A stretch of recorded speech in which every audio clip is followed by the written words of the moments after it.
ঢাকা দখল, তাদের 6 লাখ কর্মী যদি আসে না, পারবে না, এই সরকার পারবে না। এখন আর আপনারা যারা এই সরকারের সমর্থক, তারাও আপনারা বুদ্ধি একটু মাথা খাটায় একটু ভাবেন, এই সরকারের পক্ষে সম্ভব কিনা আওয়ামী লীগকে ঠেকানোর জন্য। আওয়ামী লীগ কতটা দুর্ধর্ষ, কতটা ভারত তো, আওয়ামী লীগ তো বেঁচে গেছে, পার্শ্ববর্তী দেশ ভারত, কেউ নৌকায় উঠায়, কেউ লুঙ্গি উঠায় দৌড়ায়, কেউ বর্ডার দেয়, কোনো মতে পার হয়ে গেছে। ভারত সরকার তাদেরকে আশ্রয় দিয়ে দিয়েছে, কারণ ভারত তাদেরকে বন্ধু মনে করে। কিন্তু ভাই তোমাদের না যাওয়ার জায়গা আছে আমেরিকাতে, আরে মেয়ে পাসপোর্ট ভিসাইবে করতে গেলে বন্দোবস্ত, সেই নতুন বন্দোবস্তে সবকিছুকে ওলট পালট হয়ে গেল কিনা, সব হিসাব নিকাশ উল্টে গেল কিনা, প্রত্যাশা আর প্রাপ্তির মাঝে অনেক বেশি ফারাক দেখা গেল কিনা, সেরকম রাজনৈতিক সক্ষমতা এখনো আওয়ামী লীগ তৈরি করতে পারেনি যে তারা এই 5 তারিখের মধ্যে ফিরে আসবে, একটা ওলট পালট অবস্থা তৈরি হবে। গোবিন্দ প্রামাণিকের কথা বাদই দিলাম, কিন্তু আন্তর্জাতিক মানবাধিকার যেই সংস্থা আছে হিউম্যান রাইটস ওয়াচ, তারা যেই প্রতিবেদন করেছে, এই প্রতিবেদনে শেখ হাসিনার জন্য একটা পজিটিভ বার্তা ক্রিয়েট হচ্ছে। অপরদিকে শান্তিতে নোবেল প্রাপ্ত ডক্টর মোহাম্মদ ইউনূস নিজের শান্তিতে থাকলেও দেশকে কতটা শান্তিতে রাখতে পারছেন, আর একজন রাষ্ট্রপ্রধান হিসাবে এই রাষ্ট্রে বসবাসকারী প্রত্যেকের নিরাপত্তা, প্রত্যেকের জন্য রাষ্ট্রের আইনের সমতা তিনি কি নিশ্চিত করতে পারছেন? আমরা ভারতকে যে দিয়েছি সেটা ভারত সারা জীবন মনে রাখবে। এক সময় ছিল যার নামটা উচ্চারিত হওয়া মানেই মন্ত্রীদের মেরুদণ্ড সোজা, থেমে যেত টিভির রিমোট, আর গণতন্ত্র চলতো রিভার্স গিয়ারে। তবুও করতালি থামতো না। শেখ হাসিনা, যিনি দুনিয়ার সবচেয়ে স্থিতিশীল অনির্বাচনের রূপকার হিসেবে ইতিহাসে নাম লেখান, এখন নীরবে দিন কাটাচ্ছেন দিল্লির অভিজাত এলাকায়। সুপ্রিয় দর্শক মন্ডলী, আসসালামু আলাইকুম ওয়া রাহমাতুল্লাহ। আশা করি সবাই ভালো এবং সুস্থ আছেন। স্বাগতম জানাচ্ছি আমাদের আরেকটি নতুন ভিডিওতে। সুপ্রিয় দর্শক মন্ডলী, ভিডিওর থাম্বনেল, টাইটেল, ভিডিওর কিছু অংশ বিশেষ দেখে আপনারা ইতিমধ্যে ধারণা করতে পেরেছেন আজকের ভিডিওটি কতটা গুরুত্বপূর্ণ। সুপ্রিয় দর্শক মন্ডলী, আসুন আমরা কথা না বাড়িয়ে সেই সম্পূর্ণ বিস্তারিত আলোচনাটা দেখে আসি। তার আগে আপনাদের প্রতি আমার ছোট্ট একটা রিকোয়েস্ট, যারা আমাদের চ্যানেল এখনো নতুন, চ্যানেলটি সাবস্ক্রাইব করে, লাইক, কমেন্ট, শেয়ার করে আমাদের সাথেই থাকুন। তাহলে চলুন আমরা সেই বিস্তারিত আলোচনাটা দেখে আসি। জুলাই বিপ্লবের বর্ষপূর্তি, আগস্ট মাস চলে এসেছে। আগস্ট মাস যখন চলে এসেছে তার 3 দিন পরেই সেই কাঙ্ক্ষিত সময়ও চলে আসবে। 5 আগস্ট, যেদিন শেখ হাসিনা সরকারের পতন হয়েছিল, জুলাইয়ের বিপ্লব যারা করেছিলেন তাদের বিজয় হয়েছিল। সেই ঘটনার পরে 1 বছর পূর্তি হয়ে গেল।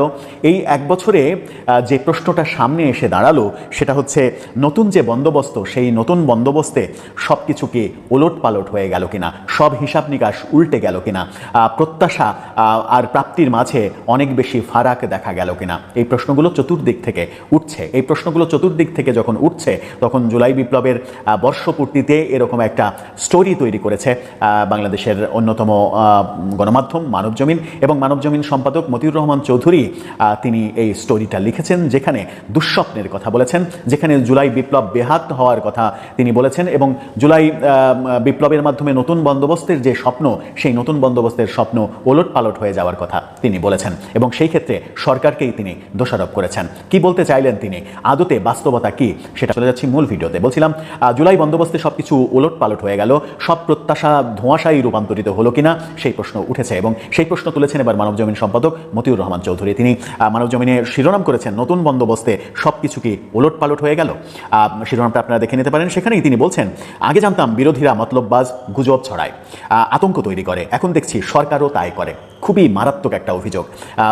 সাধারণত কি হয় যে বিরোধীরা মতলববাজ হয়, বিভিন্ন গুজব তৈরি করে, বিভিন্ন আতঙ্ক তৈরি করে, সমাজে বিশৃঙ্খল পরিবেশ তৈরি হোক সেরকমটা চায়, কিন্তু এখন তিনি সরকারের মধ্যেই সেটা দেখছেন। তিনি বলছেন যে সৃষ্টি করে ভীতির মাঝেজাটা কি, নতুন বন্দোবস্তে কি সব কিছু ওলট পালট হয়ে গেল, অর্থাৎ আগে বিরোধী দল যা করতো এখন কি তাই সেটা সরকার করছে। কি হতে যাচ্ছে এই সপ্তাহে, বাজারে অনেক কথাই চাউর হয়ে আছে, ওয়েব দুনিয়ায় চাঞ্চল্যকর সব খবরাখবর। কেউ বলছেন পতিত শক্তি ফিরে আসার নানান ফন্দি ফিকির করছে, তারা নাকি 5 আগস্টের আগেই সব কিছু ওলট পালট করে দেবে, যদিও বাস্তবে তার কোনো ভিত্তি নেই, যে কথা আমরা আমাদের ভিডিওতে বারবার বলেছি, যে সেরকম রাজনৈতিক সক্ষমতা এখনও আওয়ামী লীগ তৈরি করতে পারেনি যে তারা এই 5 তারিখের মধ্যে ফিরে আসবে, একটা ওলট পালট অবস্থা তৈরি হবে। কিন্তু সেই ভীতিটা ছড়িয়ে দেওয়া হচ্ছে, সেই ভীতিটা সরকার থেকেও ছড়িয়ে দেওয়া হচ্ছে, তেমন কথাই মতিউর রহমান চৌধুরী বলেছেন। একজন মেজরের ছক ফাঁস হয়ে যাওয়ার পর অনেকেই অঙ্ক মেলাচ্ছেন নানাভাবে। হাসিনার মসনদ কি ফিরে পাওয়া এত সহজ? ক্ষমতা হারানোর দিনে ক্ষমতা ফিরে পাওয়ার ইতিহাস পৃথিবীতে নেই বললেই চলে, তেমনটাই বলছেন। বাংলাদেশেও 21 বছর লড়াই করে আওয়ামী লীগ ক্ষমতা ফিরে পেয়েছিল, কিন্তু সেটা ষড়যন্ত্র করে নয়, নির্বাচনের মাধ্যমে। তখনকার তখনকার প্রেক্ষাপট ছিল ভিন্ন, কিন্তু এখন একদিকে মানুষ হত্যা, অন্যদিকে দুর্নীতির কলঙ্ক আজ শেখ হাসিনার রাজনৈতিক ভবিষ্যৎ অনিশ্চিত করে তুলেছে। এই দুটো তার পিছু ছাড়ছে না, ছাড়বে না বলেও তিনি মনে করেন। অভ্যুত্থানের শক্তিগুলোর মধ্যে নানা বিষয়ে অনৈক্য তৈরি হয়েছে। যখনই সংকট সৃষ্টি হয় তখনই প্রফেসর ইউনূস পতিত সরকারের ফিরে আসার ভয় দেখান, এরপর সবাই চুপ হয়ে যায়। অর্থাৎ সংকট তৈরি হলেই তিনি পতিত সরকারের ফিরে আসার এক ধরনের ভয় তৈরি করেন, সেই ভয়টা সরকার থেকেই ছড়িয়ে দেওয়া হয়। অতি সম্প্রতিও তাই দেখা গেল। তাহলে এমন কি ঘটলো? অনেকেই বলছেন দৃষ্টি অন্যদিকে ঘুরিয়ে দেওয়ার জন্য এটা একটা পুরনো কৌশল, অর্থাৎ সেই কৌশলটা সরকার থেকেই নেওয়া হচ্ছে। চাঁদাবাজির ঘটনায় সারা দেশে যখন তোলপাড় হচ্ছে তখন দৃষ্টি অন্যদিকে ঘোরানোটাই সরকারের মূল কৌশল। খুবই ভয়াবহ একটা অভিযোগ করেছেন মতিউর রহমান চৌধুরী। বলছেন হাইরে রাজনীতির খেলা, মানুষ যাবে কোথায়? কিছু হলেই যেখানে রাস্তা বন্ধ করে ক্ষমতার মহড়া চলে তখন এটা ভেবে আর কি লাভ। তবে আশ্চর্য হতে হয় প্রেস সচিবের বক্তব্যে। আলোচিত ও সমালোচিত প্রেস সচিবকে নিয়ে তিনি বলেছেন তিনি আগামী 7 দিন অত্যন্ত ক্রুশিয়াল বলে মন্তব্য করেছেন, যদিও তিনি জুলাই সনদের উপরে বেশি জোর দেন। সরকারের কাজ হচ্ছে মানুষকে স্বস্তি দেওয়া, শান্তি প্রতিষ্ঠা করা, অপশক্তিকে রুখে দেওয়া, কিন্তু গত 24 ঘন্টায় বিরামহীন টকশো চলছে আতঙ্ক শিরোনামে। সবারই এক কথা, কি ঘটতে চলেছে? টানটান উত্তেজনা। লিওনেল মেসির পায়ে যখন বল থাকে তখন উত্তেজনায় কাঁপতে থাকে গোটা স্টেডিয়াম। এবার কিছু ঘটবে, সবসময় ঘটে না, তারপরে উত্তেজনার কমতি নেই। এরকমই অবস্থা তৈরি হচ্ছে। দেশের একজন সিনিয়র সাংবাদিককে প্রফেসর ইউনূস প্রেস সচিব হিসেবে বেছে নিয়েছেন। আসসালামু আলাইকুম। কারো পৌষ মাস, কারো সর্বনাশ। ডক্টর মোহাম্মদ ইউনূসের জন্য নির্বাচনের আগের যে সময়টা খুবই খারাপ যাবে। একদিকে গোবিন্দ প্রামাণিক বিশ্বকে দেখিয়ে দিতে চায় যে এই সরকার মৌলবাদকে প্রাধান্য দিচ্ছে, হিন্দুদেরকে নিরাপত্তা দিচ্ছে না। এটা নিয়ে গতকালকে আমি একটা নিউজ করছিলাম যে গোবিন্দ প্রামাণিক কিভাবে কিছুটা ভুয়া তথ্য দিচ্ছে, নাম্বার 1। নাম্বার 2 হচ্ছে, গোবিন্দ প্রামাণিকের কথা বাদই দিলাম, কিন্তু আন্তর্জাতিক মানবাধিকার যেই সংস্থা আছে হিউম্যান রাইটস ওয়াচ, তারা যে প্রতিবেদন করেছে, এই প্রতিবেদনে শেখ হাসিনার জন্য একটা পজিটিভ বার্তা ক্রিয়েট হচ্ছে। অপরদিকে শান্তিতে নোবেলপ্রাপ্ত ডক্টর মোহাম্মদ ইউনূস নিজের শান্তিতে থাকলেও দেশকে কতটা শান্তিতে রাখতে পারছেন, আরেকজন রাষ্ট্রপ্রধান হিসাবে এই রাষ্ট্রে বসবাসকারী প্রত্যেকের নিরাপত্তা, প্রত্যেকের জন্য রাষ্ট্রের আইনের সমতা তিনি কি নিশ্চিত করতে পারছেন? মানবাধিকার কি এখনো ভুলন্টিত হচ্ছে নাকি আসমানে উঠছে? হিউম্যান রাইটস ওয়াচের এক প্রতিবেদনকে ঘিরে দেখা দিয়েছে নতুন বিতর্ক। আপনার প্রচ্ছদ এমন, শেখ হাসিনার দেশ থেকে 1 বছর পরও মানবাধিকারের সংকট বাংলাদেশে প্রকট। এটা কিন্তু সত্য। মব জাস্টিস থেকে শুরু করে অনেক কিছু এই দেশে এখনো ঘটছে।